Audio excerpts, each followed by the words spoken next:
Assalamualaikum warahmatullahi wabarakatuh. Waalaikumsalam warahmatullahi wabarakatuh. Apa kabar Kang Anam? Alhamdulillah baiklah jenengan pripun Kang. Alhamdulillah sehat. Alhamdulillah, kali ini kita akan membahas apa pada konten kali ini Kang? Nah ini yang masih saya bingungkan, apalagi yang sudah di-share pada beberapa video ini hanya membahas tentang keutamaan sholat tarawih saja. Bukannya ada satu video tentang adab atau etika itu Kang? Saya kira itu bagus juga loh. Iya, setuju.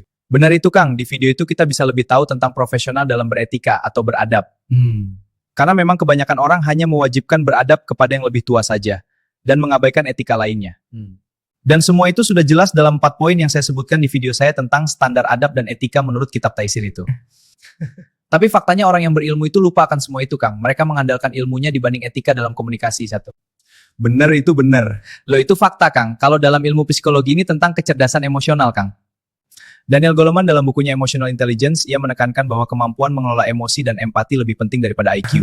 Artinya orang yang langsung membantah biasanya mengalami ami hijack. Otaknya merespons percakapan sebagai ancaman bukan diskusi. Dalam tokoh filsafat juga dikatakan, kalau nggak salah Sokrates, dalam kutipannya yang terkenal tentang filsafat Sokratik. Satu-satunya hal yang saya tahu adalah bahwa saya tidak tahu apa-apa. Maksudnya gimana itu Kang? Kok saya agak bingung? Gini loh, ketika orang semakin bertambah ilmunya, maka dia akan sadar bahwa ilmu itu masih luas.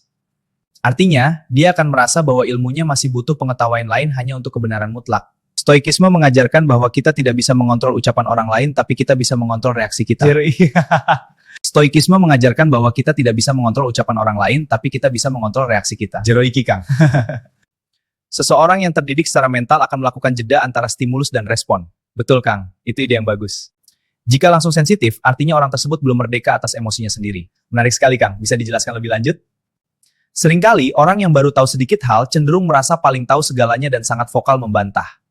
Dan sebaliknya, mereka yang sudah ahli justru lebih tenang dan penuh pertimbangan. Benar Kang, sangat menarik. Apa alasannya menurutmu?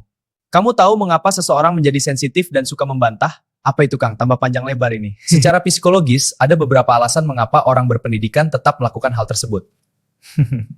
Pertama, insecure kurang percaya diri, yakni merasa opininya harus menang agar terlihat pintar. Validasi eksternal artinya pendidikan dijadikan alat untuk status, bukan untuk kebijaksanaan. Yang terakhir itu kurangnya empati kognitif, ketidakmampuan untuk melihat sudut pandang orang lain. Jadi intinya itu, seharusnya orang yang berpendidikan itu harus lebih beretika dan beradab dibanding yang minim pendidikan. Bener itu.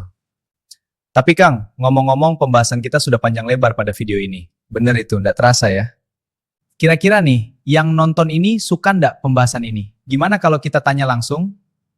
Kalau kalian suka, jangan lupa isi komentar di bawah supaya kami buatkan part keduanya. Setuju saya Kang. Jangan lupa like, share, dan ikuti akun kami untuk mendukung channel kami. Apa Kang nama akunnya? Akun kita Santriku31, orang biasa.